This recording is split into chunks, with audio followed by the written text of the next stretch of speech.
like still new at Zoom, even though, because I didn't have Zoom University during COVID like the rest of the world. So I'm still figuring it out.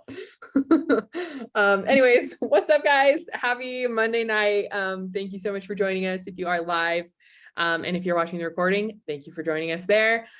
Super, super excited tonight to have Kate with us. She is a gravel bike rider, racer.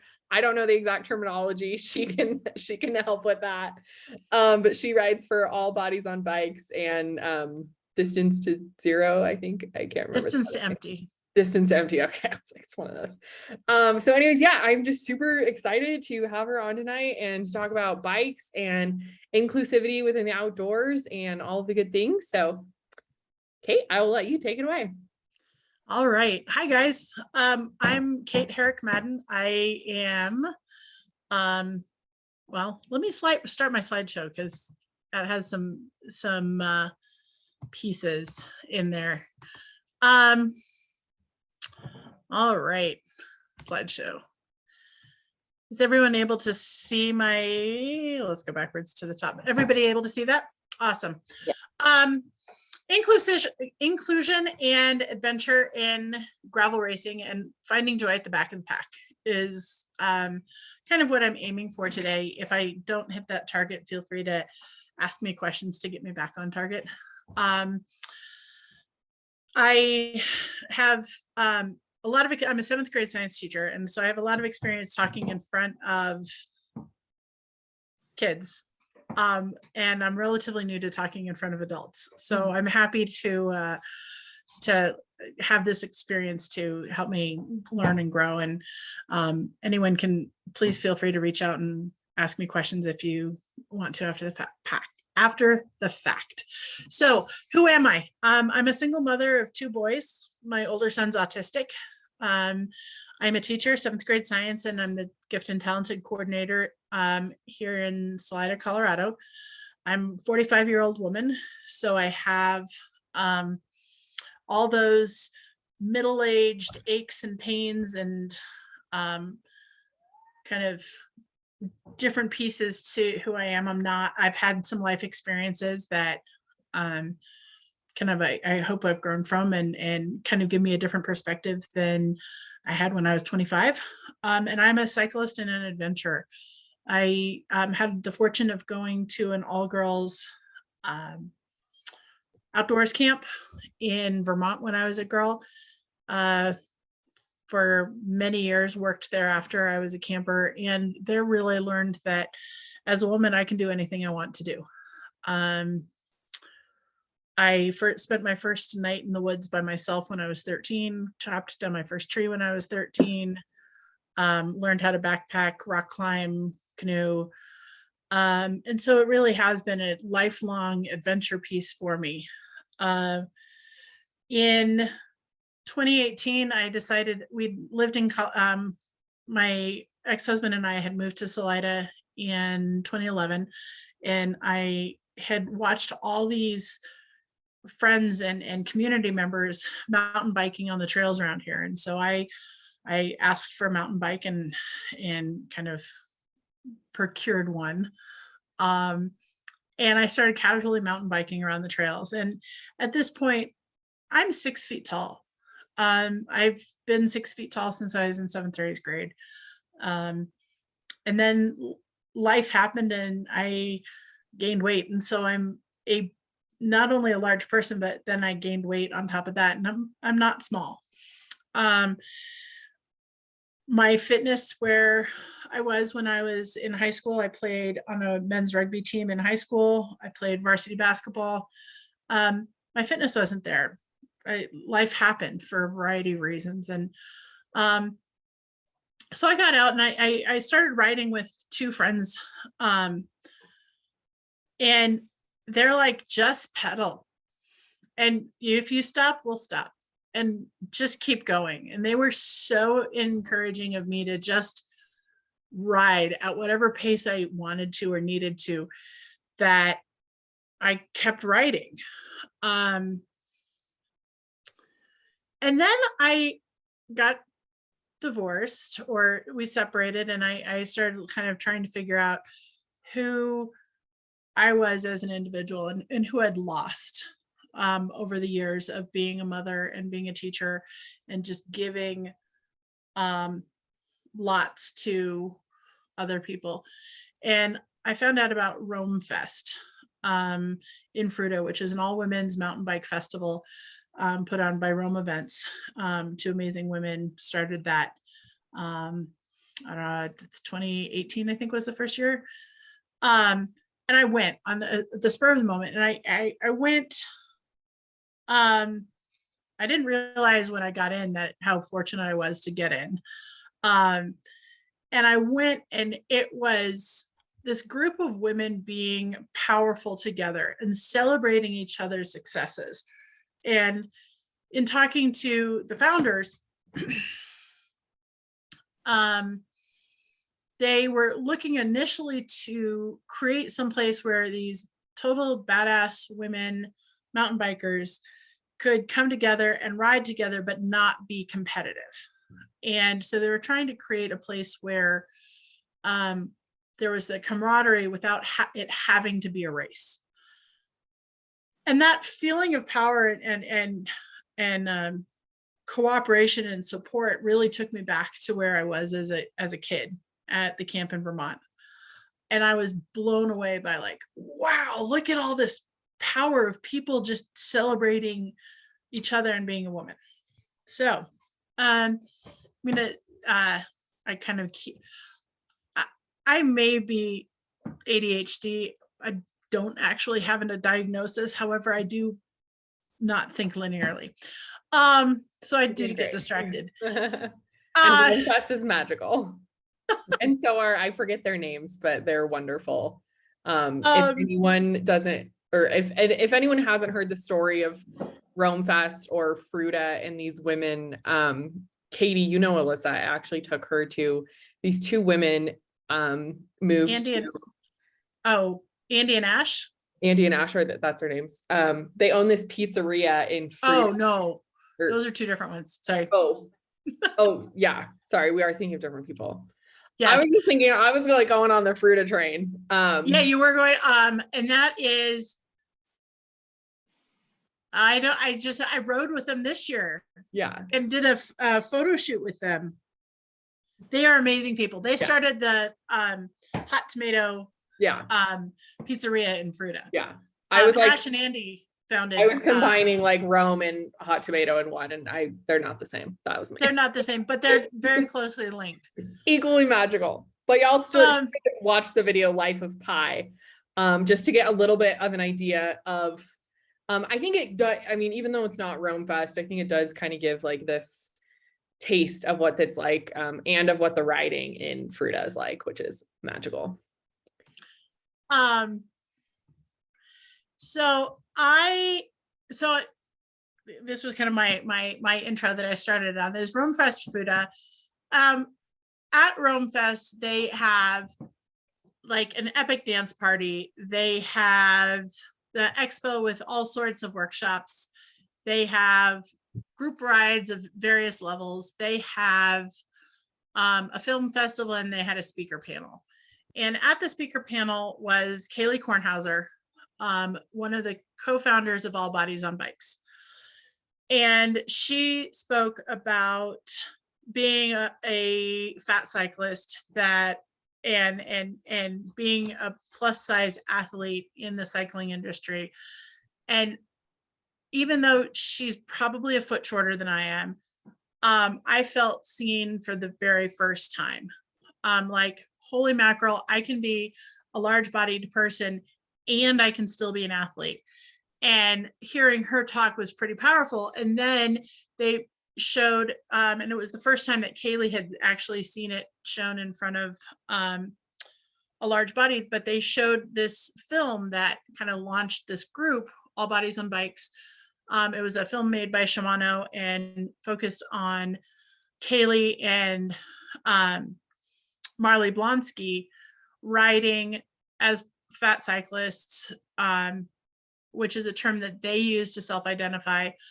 It's not one that I am comfortable using yet, but they definitely kind of encompass that, and I'll talk about that in a minute. but their ride from Corvallis to the sea, it's called the Sea to Sea. And it talked about being a non-traditional large bodied athlete. So then I had hearing Kaylee talk about these experiences of being a plus size athlete, and then seeing this film of Kaylee and Marley allowed me to go back and say, it's okay. I can still be, even though I'm not the same size and shape that I was in high school, I can still be an athlete. I am an athlete. It's not something I'm ever going to be. I already am. I can go on a 16-mile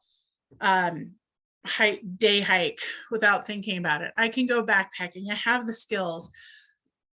Why couldn't I be a cyclist? So I started following them just because of this power that they kind of allowed me to see. And I started following them on Instagram, and last fall they put out a call to become a member of their inaugural team of 15 cyclists riding the Steamboat Gravel race. And I had no idea. I mean, as I said, I'd ridden a bike as a kid and got a mountain bike in 2018. And by casual mountain biker, I mean 3 or 4 times a year. And the fact that I got myself to Rome Fest and didn't feel like a total misfit, I guess sort of is a testament to that mindset of I can really do anything I want to do.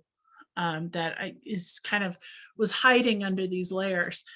So I started following them, and I went way outside of my comfort zone and applied. And part of that was, I mean, I'm a teacher. I stand up in front of kids all day long. I teach them how to be kind of upstanding citizens and be kind and understand the world around them. And yet getting on a video and talking to a video about why I deserved to be on this team was really self-conscious for me, because I am a big person, and I never like seeing myself talk. And oddly enough, for some reason, the day I did that, I wore lipstick for the first time in years, which just makes me laugh, because then these people who'd never met me, their first images of me wearing lipstick. Anyway, so I got on that, and then I was like, whoa, okay, I was accepted to this team. Wow, like I really need to step up my game. And then I realized I realized that I had a team that, okay, it's not just for me, it's for me and these other riders. And then I found out that 85 other people had applied. And then I was like, well, what about all the people who, unlike myself, were too shy to actually apply or didn't know about it and didn't apply? So then I realized that I was sort of representing all of the people who wanted to and didn't get it, wanted to and couldn't apply or didn't apply, and all the people who didn't know. So there was this much larger piece, like, holy mackerel, I've been given this gift. And then I said, holy crap, I don't know anything about gravel riding. I don't have a gravel bike. I'll ride my mountain bike. It's just one race. And okay, we'll make this work. And then January, I started following from Rome Fest. I started following Brooke Gowdy, who's another incredible woman who has helped start the Black Girls Do Ride group in Denver. And she's become an advocate for the BIPOC cyclists and other non-traditional athletes. Oddly, she's a nurse as well by training. But she, I'd started following her, and she posted up, hey, like, there's this Distance to Empty supporting female cyclists in Colorado. And I was like, well, I mean, it worked for one, but what's the likelihood it's going to happen for two? I'm not a cyclist. I'm not a racer. but wow, like having access to 6 more gravel races over the course of the season would be huge in terms of getting me prepared. And I applied and I got into that too. And I was like, okay, should I play the lottery? I mean, like, holy mackerel, this seems, I did the other day. No, I did not win. But it was a huge kind of bolster for myself, because for so many years as a large-bodied adventurous person, people would look at me and say, like, how can you go hiking by yourself? I'm like, I put on my pack and I go for a hike. I don't know how you don't do that. But instead of me telling myself I could do that, it became that these 2 teams selecting me was like a shot in the arm saying, it's not just you. We see something that's valuable in you as well. And then I was sort of able to take a deep breath and say, I am capable. It's not just in my head, that other people think I can do hard things too. So this slide that I have up has a lot of the different pieces of this kind of summer, because I ended up, well, I'm going to keep coming back to this one. I ended up being registered for and being allowed to, or given the opportunity to ride in these 7 races. Cotuit and Fruta by Desert Gravel, Wild Horse Gravel, and Crooked Gravel were both put on by Outside Magazine or Outside Events. And DeBeck is just outside of Fruta. And in fact, the ride goes and overlooks like the 18 road trailhead, but from the top of the Book Cliffs. Ned Gravel was in their 2nd year in Netherlands. Foco Fondo, it disappeared in there. It should say Foco Fondo. Was back to back, so that was my first. Crooked Gravel and Foco Fondo were the first time I'd ever ridden 2 races back to back. Steamboat Gravel was the longest race I'd ever ridden at 60 miles. And the Rad Dirt was the first race that I completed after having COVID, and kind of having that setback and being able to kind of go forward. At each of these, I learned something new. And I learned them like that. A former supervisor used to talk about Kaizen and the Japanese idea of kind of improvement by small increments and continual improvement. And like the first race we did, it was canceled.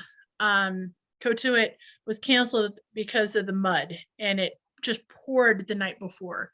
And so they canceled it, but my teammates and I rode from the Fruta to the Colorado border and back on the old Highway 50. And that went, prior to that, the longest ride I'd ever done was 19 miles of fairly flat train trestle grade, or a railroad grade.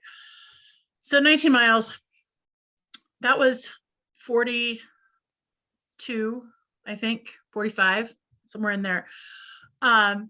And then from there, it was just like the second race, I learned about water management, and wow, okay, I wasn't carrying enough. How do I carry more? How do I make sure that I hydrate enough? Third race, I learned about using my Wahoo computer, that like I was fortunate enough to have, like, I'm a fully sponsored athlete. I mean, that's weird to say. A year ago, I never in a million years would have expected to be able to say that, but I had sponsorships from Wahoo and Apidura and Osu Case and Chamois Butter and Scratch and Momentous. And I'm not a fully sponsored rider from Kona, but Kona ended up coming through and giving me a bike. And I'm not still sure how that happened. The world kind of conspired, and suddenly a bike showed up at my local bike store. So like I had Wahoo was one of the sponsors, but it's like the Ned race, I didn't understand the beeps that my computer was telling me I was off course, and I went 5 miles the wrong way, and had to either make a decision to continue on and do the longer course, which I wasn't prepared for, or turn around and go 5 miles back up the hill. And I ended up like turning around, and I rode the distance of my course and didn't ride the course. But I learned about my computer and gave the race people some feedback. Third race and fourth race were the Crooked Gravel and the Foco Fondo, and that was the first time I'd ever ridden back-to-back races where you don't have recovery time. And between the two, I rode 75 miles, which was the longest like 2-day ride I'd ever done.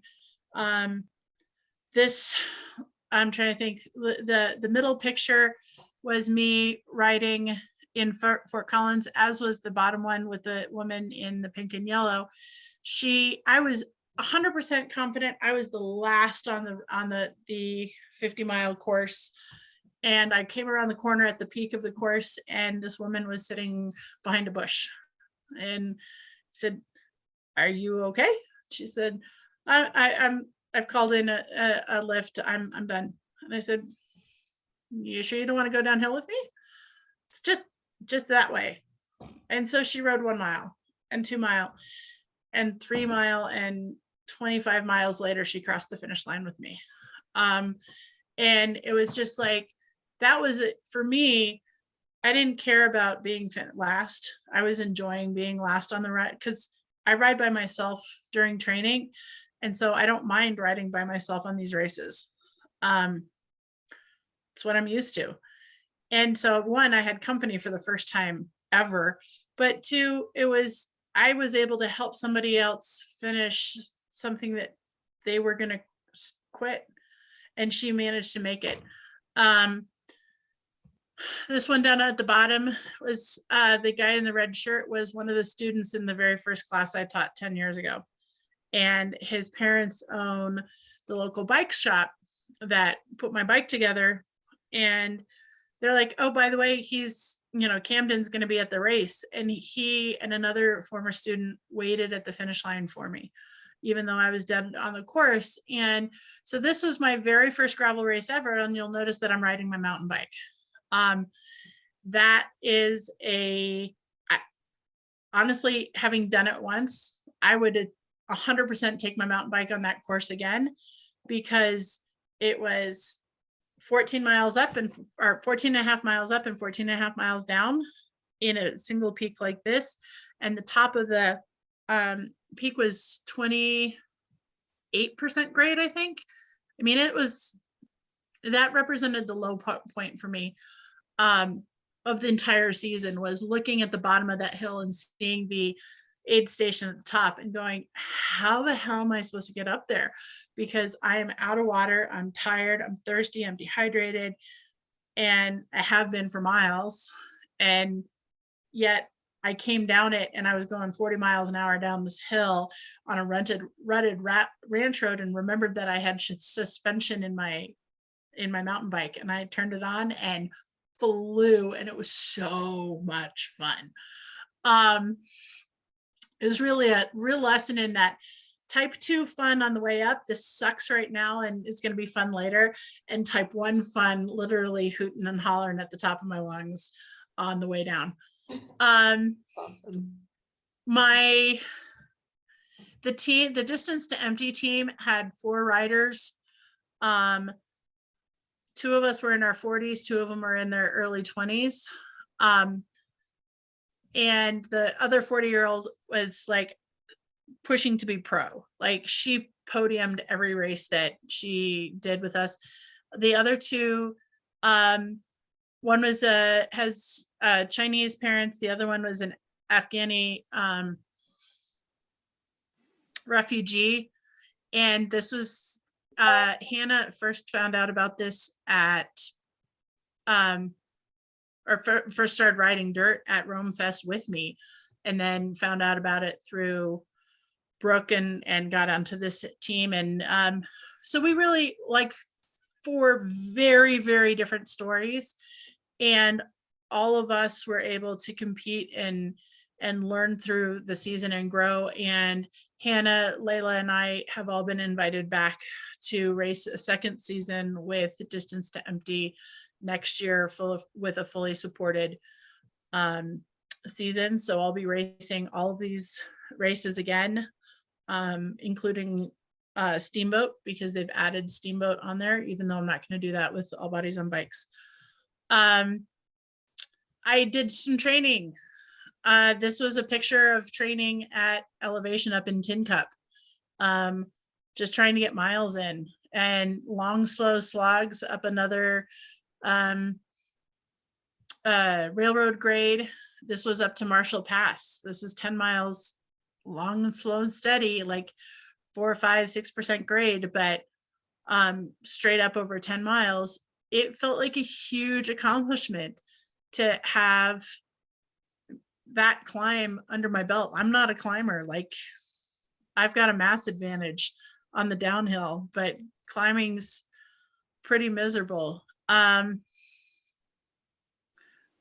Yeah, no, I'm learning to embrace showing all the curves.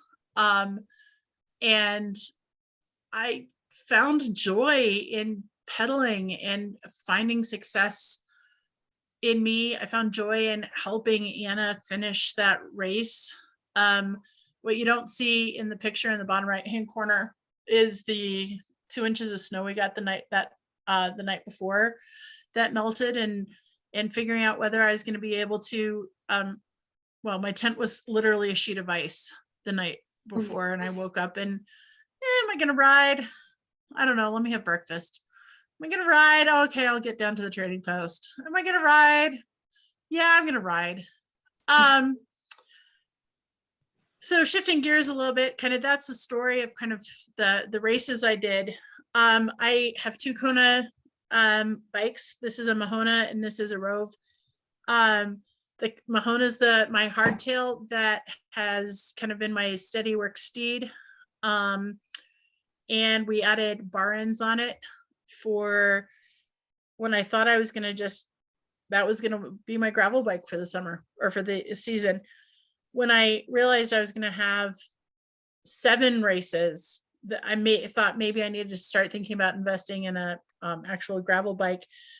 I reached out to Ash Zoltan with the Rome and said, hey, do you have any connections with the mountain bike industry? Which is a stupid question.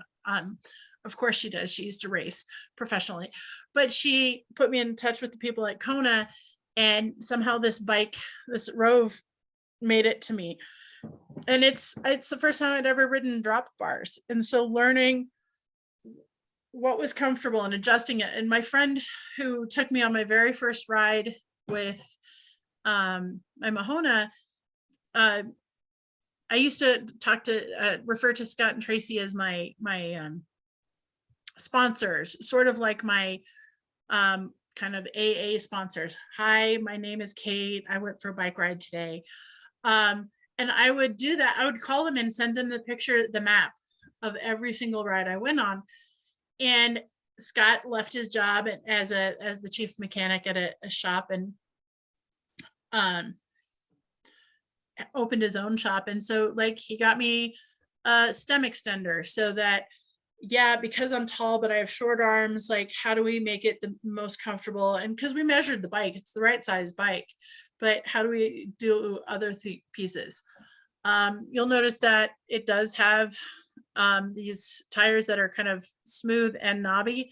That's the idea on a gravel bike, is that it has kind of aspects that'll do both road and some dirt and have some grippy. Those are 42 millimeter tires. So they're, I don't know, bigger than your road tires, smaller than your mountain bike tires. You can get gravel tires now with all sorts of different kind of race profiles and traction profiles. I'm not that fancy. Those are what came on my bike, and those will be on my bike until they die. You'll notice that you've got drops, kind of the curved bars. This one has disc brakes, which help both with my size and kind of with the dirt situations and kind of some of the speed that you can get on the downhills. I end up carrying, I have a front pack that's an Oro case, and then these 2 chuck buckets from Oveja Negra here in Salida. And then I have 2 more water bottle cages. I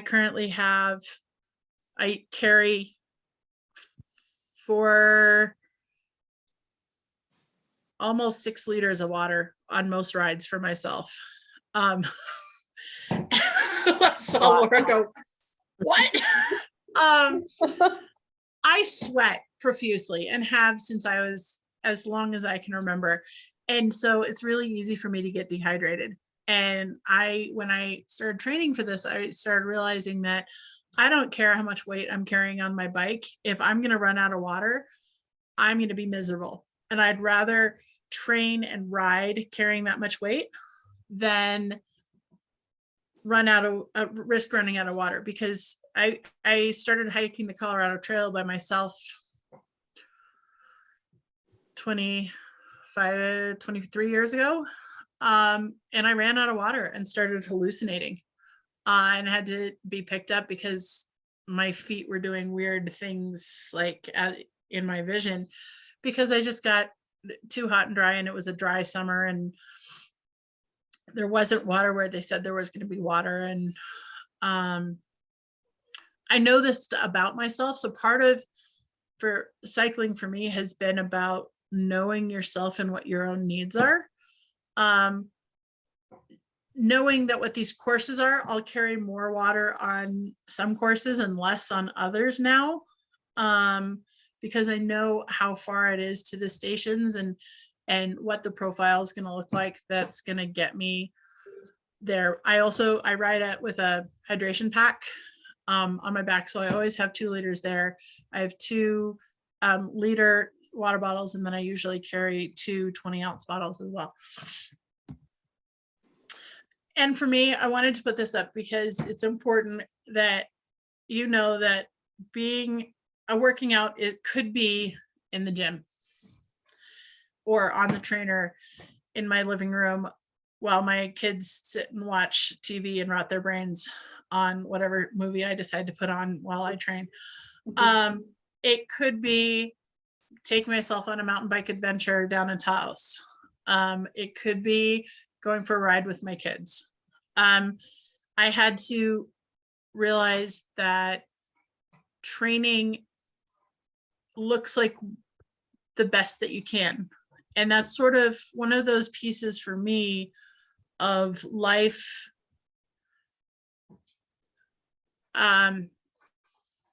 Was just knowing that it's important. I'm not doing this professionally.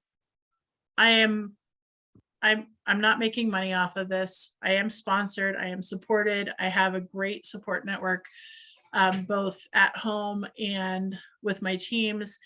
And sometimes it has to be, okay, let's go ride 6 miles with the kids and end up at the ice cream shop. I can no longer, this was last spring, I can no longer carry my older son with a tag along. He's too big now. But that's how I was trying to get rides in, is putting him on the back of my mountain bike with a tag along, and his little brother can pedal.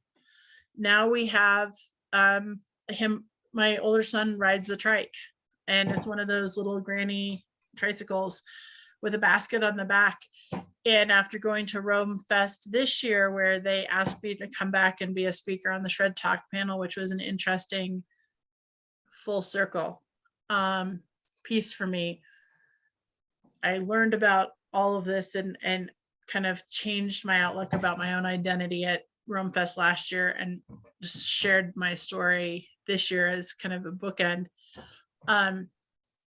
At Rome, they had adaptive cyclists, and they had April lives in, I want to say Bellingham, but she runs adaptive bicyclists program for kids with autism. And I see that now as a new potential direction that I can go to help share my love of cycling with my son. And if we can do cycling, what about skiing?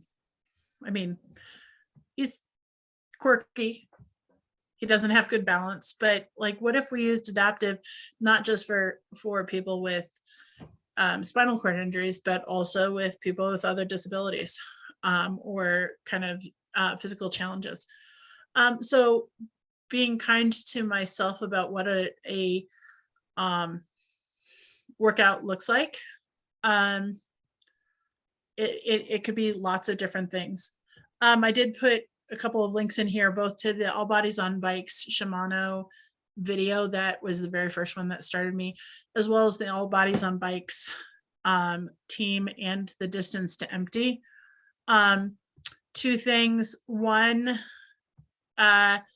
this picture was, I guess I didn't put a picture of the entire ABOB team. We had 15 cyclists in Steamboat, and we had cyclists on all 4 courses, the 32, the 60, the 100, and the 120 mile. And all 15 of us completed it.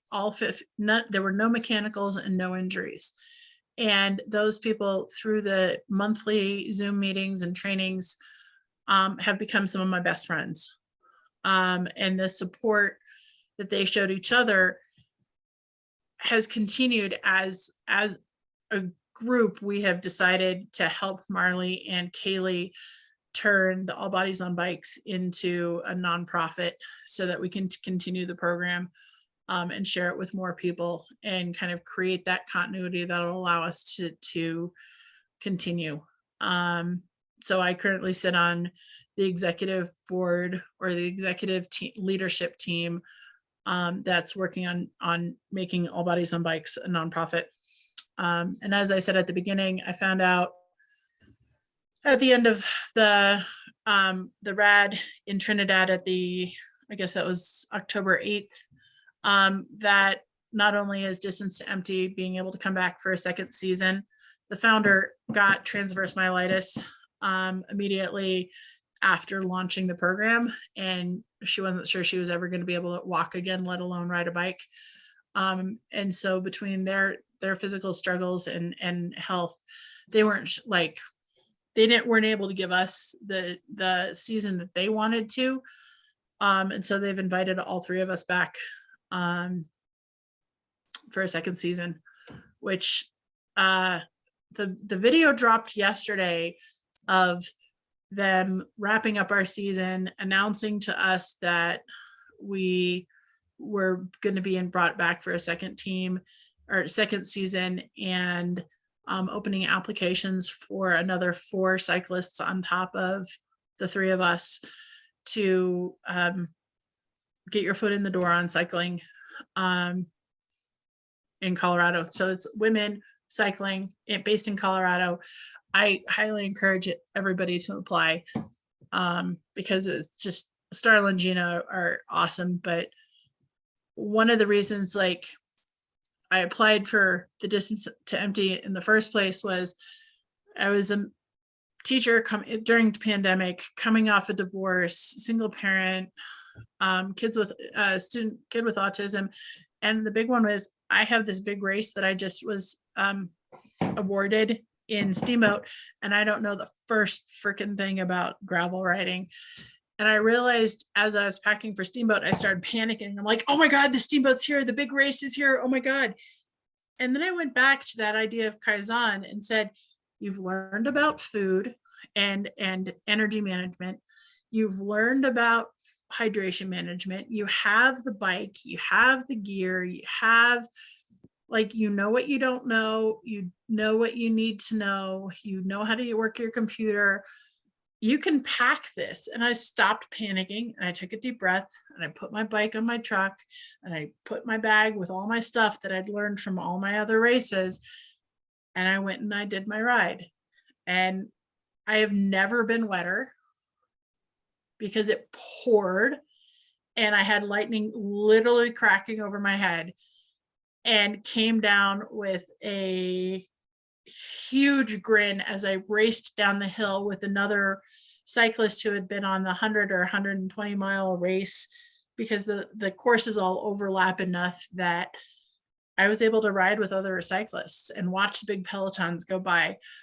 And so for me, going back to the beginning of what my intent was with this was to talk about that representation and inclusion, and being able to see myself as valuable as an athlete, seeing people like myself was huge for me. What does that mean for girls in STEM careers? What does that mean for LGBTQ or trans folk who are trying to find a place for themselves in our society that has in so many cases been so divided? What does that mean for BIPOC folk who have struggled so long with the systemic racism within our society and within the United States? Like, what does it mean for them? And how can I help support people? Yes, I'm a white woman, I'm middle-aged. Okay, I can help support other kids in saying it's okay, whatever your body looks like, you can do hard things. I can take this to my students and say, I can do hard things. You may not do the same hard things as me, but you're capable of doing hard things as well.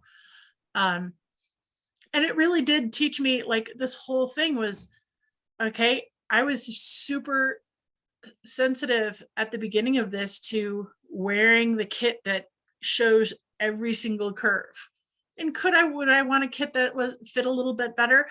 Maybe, but that's a conversation that I've already started having with the companies that make cycling gear. And I have braids in all of these pictures, and I now have a mohawk. I mean, I like literally like there's a piece where I've learned that it's okay to be at the back of the pack and ride your own ride and be successful in whatever you look like and how you live life. I don't know. It's been an incredible season for me, and I was literally trying to figure out how I was going to be able to convert this into the next season. And then Starla and Gina said that they were going to extend us out for another year. And then I found out that I'd been awarded a grant to go ride at Mid-South in March at the in Stillwater, Oklahoma. So this isn't a one and done for me. This is a continue to grow and change and push myself and take up space, both physically and emotionally, and show that it doesn't matter that I'm a middle-aged white woman who's at the back of the pack. When I say I can do hard stuff, I can do hard stuff. So I have no clue how long I've been talking. That was amazing. I definitely like teared up a little bit at the story of, I forget, is it Anna? Oh yeah, Anna. That story is incredible. I mean, all of that was like amazing. I really like how you talk about like Kaizen, and that's actually one of my brother's like company values. That's like one of the only other times I've ever heard of that. But I like to talk a lot about like stacking bricks, which is basically just, it's the same concept of, small incremental things. And so I love that you talked about like, I didn't have it all figured out. Like I rode my first race on a mountain bike. I didn't know how to use this or this or this. Like I just went out and did it. And then, every single race, like just building on that and learning a little bit something more. And So I think like not only talking about inclusion and being at the back and being able to do hard things, but also like you don't have to have all the answers in order to try something. Like you can try it and like figure it out. And like, you know, I think a lot of times, particularly as women, like we want to have everything like figured out. Like we want the roadmap, like A to Z drawn out and perfect.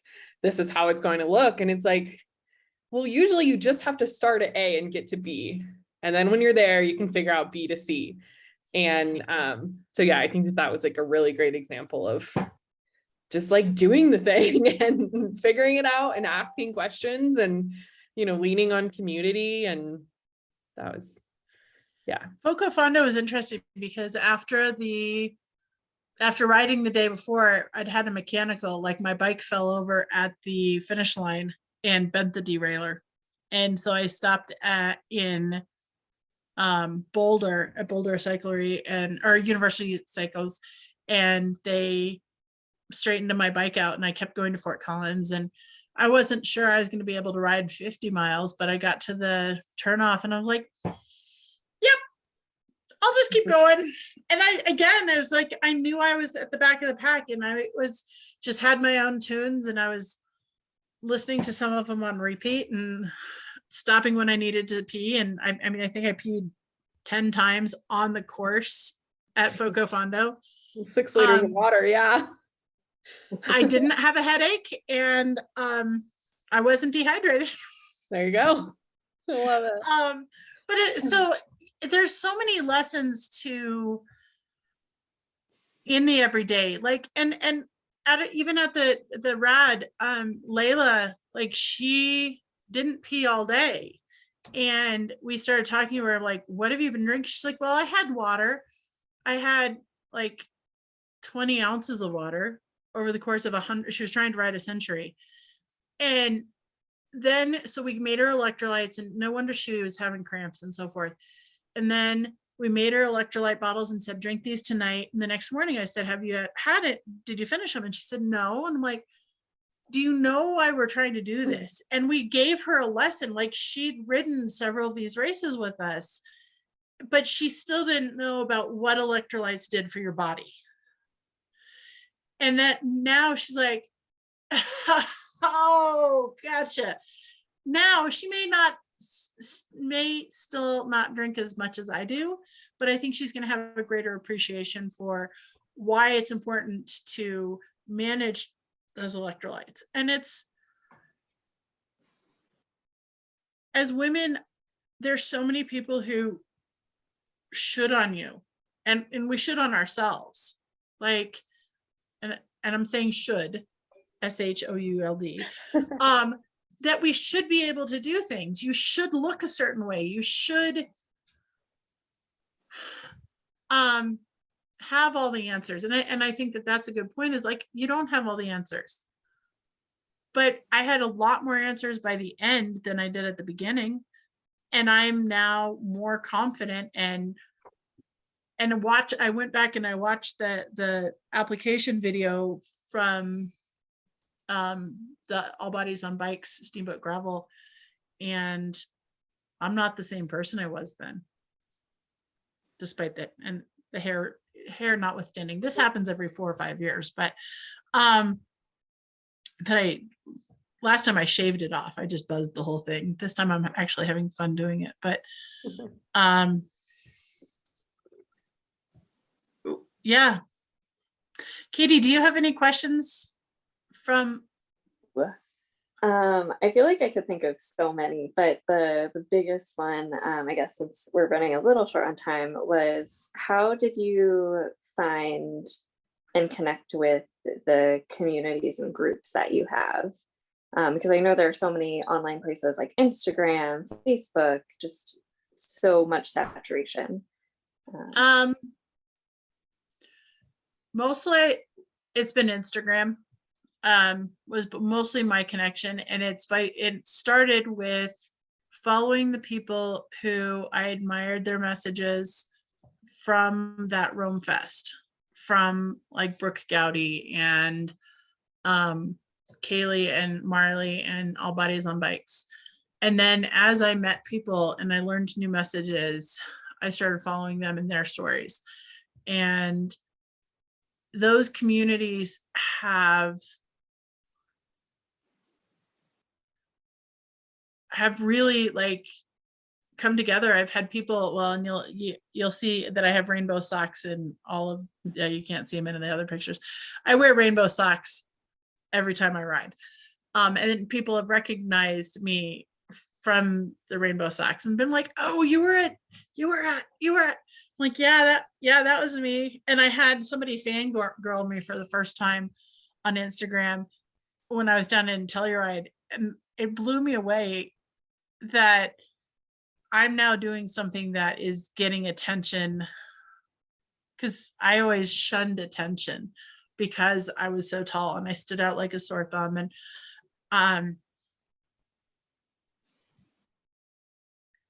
our society tells people, women, that being a certain size, like there's fat shaming, there's fat phobia. It's a real thing. And so starting to follow podcasts, podcasts and Instagram are kind of the two pieces, but kind of, and that the connections, Ride for Racial Justice, those are the things that are important to me, and the things that are helping me support my mission. I'm helping support theirs. Awesome, thank you. And I'm not sure, but since you were in the Vermont and New England area previously, and I'm living in New Hampshire right now, you, nice. so I actually live right on the Vermont border, but do you know of anyone locally that might be in this area? I know you got into your bike. Where are you in Vermont, New Hampshire? I live in Lebanon, New Hampshire, so right by White. Okay, yeah, no, I've flown it. I used to go to camp in Woodward, our Woodward Reservoir between Woodstock and Rutland. Oh yeah, very familiar with those areas. Yeah, I lived there for a winter. Actually, one of our teammates, the fourth one on the Distance to Empty, just moved back to New Hampshire. She's out there, Amy Vesey. Vasey, I think. Mm-hmm. So if she may be a real asset for kind of hooking you up with that community, because she grew up there and has done a whole bunch of racing. I know she's done the Mount Washington hill climb on her bike, and she was on our team, so she might be a great advocate and resource for you. Awesome. I'll definitely look into that. Thank you. There's also, I mean, there's a number of gravel races in Vermont. And of course, I'm drawing a total blank on them now. But look me up and I can get those for you. And if you have any other questions as they come up, ask. I don't bite hard. Hard keyword. Or I only bite on alternate Thursdays that end in Y.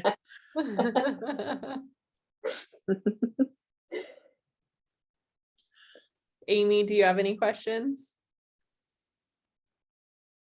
I just have one. I may have missed it. I was a couple minutes late. How did you decide to go to Rome Fest? Did you know anyone when you went to Rome Fest? One of my friends who's a tiny little cyclist, mountain biker, trials rider, said, hey, there's this women's thing. And I'm like, I went on an all women's mountain bike festival. Done. Okay. I mean, literally, like, so I talked to my friend who lives in Grand Junction, and she managed to get in. And so I knew one other person, and I knew two other people. And this year, I don't know, I knew lots more people and was able to make those connections. And so a couple people, those connections lasted throughout the year, and I visited them a couple of times. And I mean, this community, in terms of its openness and willingness to be supportive in whatever that looks like is hands down one of the most positive things that's come out of this year. One of the women that I met, Erin, is like knee high to a grasshopper and about this big around.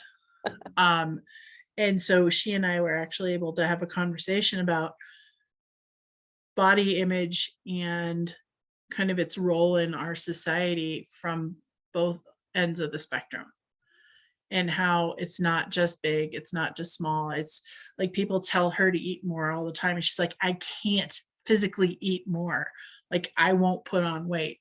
Whereas, you know, here I am 6 feet tall and over 300 pounds, I'll put it at that. And I get the opposite, like, what the heck you doing? Stop feeding your face. Well, I'm sorry, I still need calories. So being able to have those conversations and have that support. I guess that was partially what I was curious. Just not every space is welcoming or set up for size inclusivity. So I was curious whether you knew anyone, because I think that's one of the scariest things is to go into a space that's safe. Well, for starters, Rome Fest is an incredibly safe and inclusive. They are going out of their way. I mean, they intentionally brought me back for a second year to say size inclusivity matters. All Bodies on Bikes, I don't know where you're based out of, but All Bodies on Bikes is starting chapters around the country to help lead community that are rides that are specifically size inclusive. And one of the things about the All Bodies on Bikes team was we had a paracyclist, we had BIPOC, we had LGBTQ, we had large body, we had, I mean, basically every one of the non-traditional checkboxes for non-traditional cyclists. And we were all given a space where we could support each other and learn from each other. Like my teammate who was paralyzed in one of his legs from being hit by a car, never even thought about the fact that he has to carry caths on his bike in order to go to the bathroom during a trip because he has to cath himself. Okay, wow. Okay. And Rome Fest had these adaptive cyclists, and my friend Meg, who's 100% able-bodied, spent an entire morning going out on a trail ride in an adaptive bike strapped in as if she didn't have the use of her legs. And she went out on a hand cycle and rolled 3 times. And it literally brought tears to my eyes that here is somebody who's a good friend of mine and very able-bodied, but trying to take on somebody else's disability and know what it feels like. And the work of the people on the All Bodies on Bikes to create size inclusivity. And what does that mean? Like, one of the men preferred to wear my women's bibs because they fit him better. And I needed a different size, so I wore the men's bibs. And like, we ended up doing a 3-way swap with 2 guys and myself to have bibs that fit us better. And what does that mean for a company to make things that fit people and not just kind of size pieces? There's a really good book that I've read, or I'm in the process of reading, called What We Don't Talk About When We Talk About Fat, about size inclusivity and fat phobia, and kind of that size piece. And it's made me, I kind of always just pushed it under the carpet because I was trying to fit in. And screw it. It's not worth it at this point. I'd rather have a smile like this. This picture was taken by Molly Cameron, who is a trans cyclist who is finally being able to ride her own ride after being forced to ride in men's categories for years and years and years. She can ride where she wants to, and she's an amazing, and she doesn't pass for femme. And like, that was a conversation, like, I'll look at that picture forever now and remember the conversation I had with her about cycling and how we can create inclusion for everybody. So, Amy, where's home for you? I live in the suburbs of Denver. Okay. So There- Fruit is not too bad of a drive for you. no, Fruit is,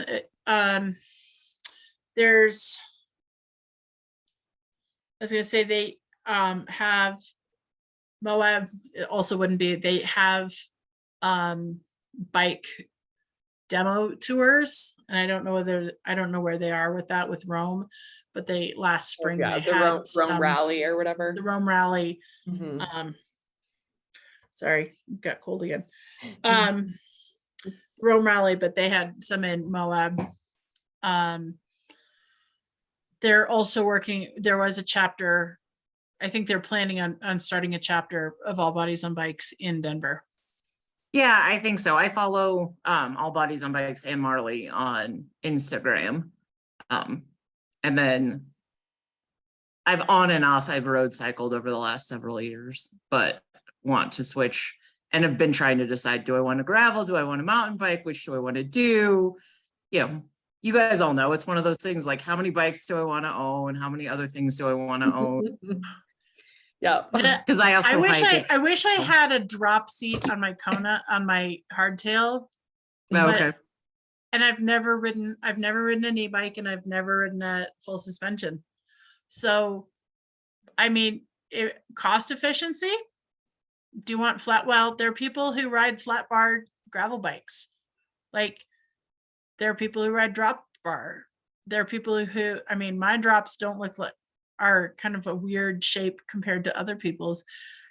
I'd get a flat bar mountain bike. Yeah, And I think that's see what if you I'm like gonna it. do. Yeah, I just was like, okay, I have a hybrid and a road bike, and I'll play around. My plan, If you have a hybrid, you don't, yeah, go for a mountain bike. yeah. So my plan is to play around with some things. Come to Salida and play with me. I know. I was just gonna I say I want to will. go to Salida. We're we so close. we should have a big old party there. Yeah. So yeah, That freaking highway between me and you opens at some point, but I'm on Montrose, so I'm like, oh, okay. the Highway 50 is like, you know. Oh yeah, It- you're not far from one of my favorite places in the world to play, Lake City. Lakes. Oh, I still haven't been there. It's on my list. Oh, I've okay. never been there. Yeah. Lake City I and just Creed think are like it's- very high on my list. Yeah, I was like, I just think it's so magical. Yeah. Yeah, no, weekends, the highway's open. Yeah. I have gotten caught by the highway. Yeah. And it was closed. I think over the weekend, like this particular weekend, it was closed. But I think Oh, just did- the like all the rain and the snow. Yeah. And they were like closed indefinitely. It was like, what? But it's reopened already. But Oh, good. Oy. yeah. That Yeah, road. no, I got caught once with my kids in the car on the way to our Mhm. like a trip, and we ended up having to find a place to camp because mommy didn't read the signs right. Yeah. Are they doing construction, or is it all weather related? Oh, it's construction. They're opening a second lane in this Oh, narrow, okay. steep canyon. And they're having to drill out basically an entire another lane's width Yeah. all the way up. I don't know, 100 feet, 150 feet. Yeah. Okay. Kind of Yeah, insane. super steep, super narrow canyon. It's been at least 2 years now that I know of. But it's this like Okay. 5-mile section that they close for like 4 hours at a time. Oh, And then if it's not closed and it's And alternating it's traffic, closed all night yeah. because they'll do a lot Oh. of blasting at night. Okay, that I makes, like yeah, the- that makes sense. I mean, they've needed to widen pretty much every highway that runs east-west in the state of Colorado for a This one was, I mean, it was getting enough traffic on that it was really a safety thing. It Yeah. truly was kind of brutal. Yeah, it's a kind Um, of gnarly road. Yeah, no, you it's, I know we're shy on time. Please, I go by Sturdy Girl ADV. I finally actually opened up. It was weird. I finally said, I need a second Instagram for my personal things and a separate one for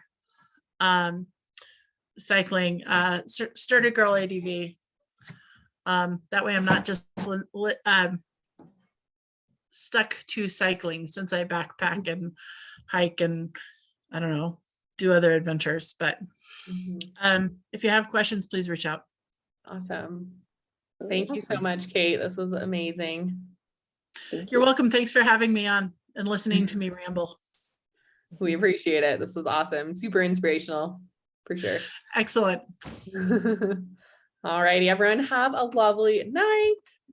Thank you, you guys too. You Take too. care. All right. Bye. Bye.